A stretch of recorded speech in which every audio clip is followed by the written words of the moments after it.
Los textos de este domingo nos llevan a lo esencial. Y a lo esencial y a lo nuclear y a lo mollar del Evangelio y de la vida cristiana. ¿Quién es Dios para nosotros realmente? ¿Cómo vivimos la presencia de Dios? ¿Cómo reconocemos a Dios en nuestra historia? Y esto lo vamos a ver en los tres textos, tanto en el texto del Deuteronomio, como en el de la carta a los Hebreos, como en el Evangelio de Marcos.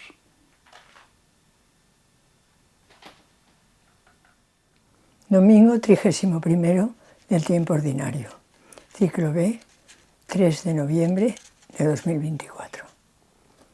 Lectura del libro del Deuteronomio.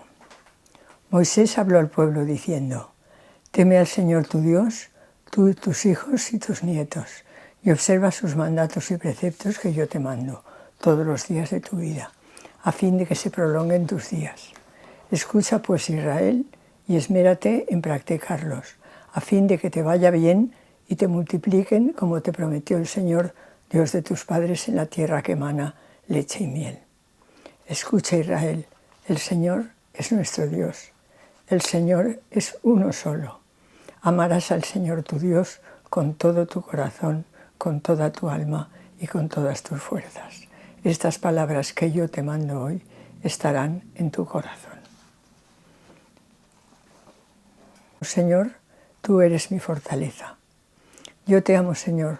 Tú eres mi fortaleza, Señor, mi roca, mi alcázar, mi libertador. Dios mío, peña mía, refugio mío, escudo mío, mi fuerza salvadora, mi baluarte. Invoco al Señor de mi alabanza y quedo libre de mis enemigos. Viva el Señor, bendito sea mi roca, sea ensalzado mi Dios y Salvador. Tú diste gran victoria a tu Rey, tuviste misericordia a tu ungido. Yo te amo, Señor, tú eres mi fortaleza.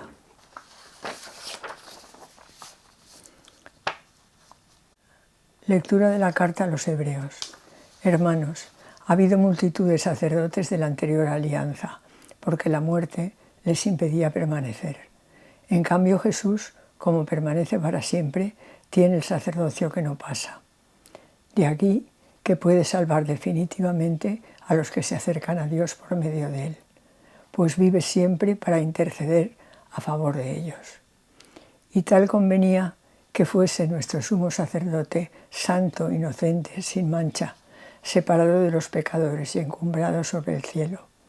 Él no necesita ofrecer sacrificios cada día, como los sumos sacerdotes, que ofrecían primero por los propios pecados, después por los del pueblo, porque lo hizo de una vez para siempre, ofreciéndose a sí mismo.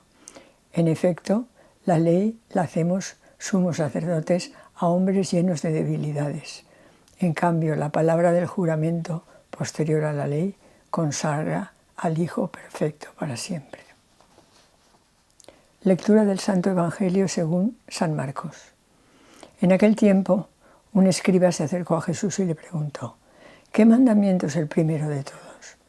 Respondió Jesús: el primero es: escucha, Israel, el Señor nuestro Dios es el único Señor. Amarás al Señor tu Dios con todo tu corazón, con toda tu alma, con toda tu mente, con todo tu ser. El segundo es este: amarás a tu prójimo como a ti mismo. No hay mandamiento mayor que estos.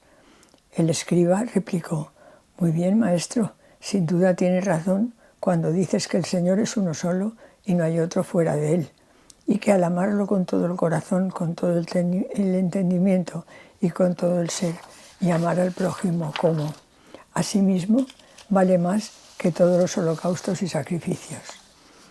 Jesús, viendo que había respondido sensatamente, le dijo: no estás lejos del reino de Dios. Y nadie se atrevió a hacerle más preguntas. Se invita a Israel a pensar en su Dios, a guardarle fidelidad en cada instante, a amarlo sobre todas las cosas y sobre todos los dioses. Este texto combate claramente el politeísmo. Los israelitas deben llevar el Shema en su corazón y por ello copiaron la costumbre oriental de hacer como amuletos y símbolos en las manos y en los brazos. Amar a Dios con todo el corazón, con toda el alma, con todas sus fuerzas, es dedicarle nuestro ser. Israel es monoteísta por muchas razones socioreligiosas, pero no fue así en su historia. Los patriarcas eran politeístas, o al menos tenían dioses familiares con respecto a otros. Los valores de un Dios creador y hacedor del mundo se introduce después en la religión de Israel. Para Israel, el llegar a ser monoteísta se explica por sus vidas, sus sufrimientos en la esclavitud de Egipto y por la fuerza que encontraron en el Dios Yahvé que les llevó la libertad. En el texto a los hebreos compara a los sacerdotes de la antigua alianza y a Jesús. Es muy importante la permanencia del sacerdocio de Cristo para siempre. El autor apoya casi todo el capítulo 7 en el Salmo 10, como oráculo del sacerdocio de Cristo, superior y más perfecto que el sacerdocio levítico. Este determina la perfección del ministerio sacerdotal de Jesús. Su sacrificio no es de cosas, de víctimas, sino de entrega absoluta de sí mismo. Los sacerdotes antiguos debían purificarse personalmente antes de ofrecer un sacrificio por el pueblo. Pero Jesús, el Hijo de Dios, ha puesto fin a una religión que no salva. Solamente salva y para siempre el sacrificio de su amor por todos nosotros ofrecido a Dios. El Evangelio nos presenta al escriba que quiere profundizar de lleno en la Torá, la ley del judaísmo. Ya hemos visto la importancia que tenía y tiene en el judaísmo el primer mandamiento expresado con el Shema. El segundo mandamiento no le va a la zaga al primero, que pone el acento en el amor de Dios. De estos dos mandamientos penden la ley y los profetas. El escriba en verdad no pretendía poner una trampa a Jesús como querían los saduceos, un momento antes a propósito de la resurrección. Pero en su búsqueda de aclaración ha quedado una cosa clara. El amor de Dios y el amor al prójimo no tienen esencias distintas. El amor en el Nuevo Testamento es de un peso extraordinario que no queda ni en eros ni en amistad. Es el agape, que tiene que ser el mismo para Dios y para los hombres. Esta sería la ruptura que Jesús quiere hacer con la discusión de los letrados sobre el primero o el segundo, sobre el prójimo o con los que son de mi pueblo o no. Porque no hay dos tipos de amor, uno para Dios y otro para el prójimo, sino que con el mismo amor amamos a Dios y a los hombres. Diríamos que son inseparables, porque el Dios de Jesús, el Padre, no quiere ser amado Él como si fuera un ser absoluto y solitario. Así resuelve Jesús la gran pregunta del escriba de una manera profética e inaudita. Muchos se contentan con decir que aman a Dios, pero muchas veces encuentran razones para no amar al prójimo.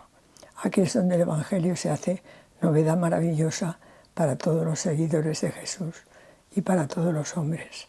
Se pueden sacar las consecuencias al hilo de la carta de los Hebreos, que si Jesús ha ofrecido un sacrificio eterno, si no son necesarios los sacrificios rituales a Dios, es porque Jesús ha hecho posible la religión del amor. Pero no solamente a Dios, sino a todos los hombres. Eso es lo que identifica al Dios verdadero de los dioses falsos. Quiere ser amado en los hermanos. Un pequeño resumen sobre los tres textos. El texto del Deuteronomio y el texto del Evangelio de Marcos nos hablan del Shema Israel, escucha Israel. Y nos hablan de ese binomio esencial. Escucha Israel. ¿Qué es lo que tiene que escuchar Israel? ¿Qué es lo que tenemos que escuchar nosotros? Que el Señor es nuestro Dios, que el Señor es uno solo y que amarás al Señor tu Dios con todo corazón, con todo tu corazón, con toda tu alma y con todas tus fuerzas. Y a partir de ahí se articula toda la vida del judío y, como no, también del cristiano. Y en el Evangelio vemos perfectamente cómo se acerca un escriba al Señor y le pide lo mismo. Y Jesús amplía. Le repite el Shema. Escucha Israel, el Señor nuestro Dios es el único. Amarás a tu Dios con todo tu corazón. e incluye como dos caras de la misma moneda, y el segundo es este: amarás a tu prójimo como a ti mismo. No hay mayor mandamiento que estos. Y Jesús dice del escriba, al final, no está lejos del reino de Dios. Nosotros a veces nos podemos alejar del reino de Dios viviendo una espiritualidad esquizofrénica o dicotómica. Por una parte el amor a Dios y nos olvidamos del amor al prójimo. No podemos estar abiertos a Dios y cerrados al prójimo. Esta es la gran lección de este Evangelio y de este domingo. Amar a Dios y amar al prójimo son una misma moneda, con dos caras. Y la carta a los Hebreos nos habla de la identidad del sacerdocio de Jesús. Una identidad que está rodeada siempre de las mismas palabras. Fijaos, el sacerdocio de Jesús permanece para siempre. Tiene un sacerdocio que no pasa, salva definitivamente, pues vive siempre para interceder. Los sacrificios ofrecían primero por los pecados los sacerdotes del Antiguo Testamento y después por el pueblo. Pero Él lo hizo de una vez para siempre. ¿Por qué? Porque se ofreció a sí mismo. En cambio, la palabra del juramento posterior a la ley consagra al Hijo perfecto para siempre, definitivamente, de una vez para siempre. Convenzámonos, ese es el sacerdocio de Jesús, que está intercediendo para siempre, cada día, por y para nosotros.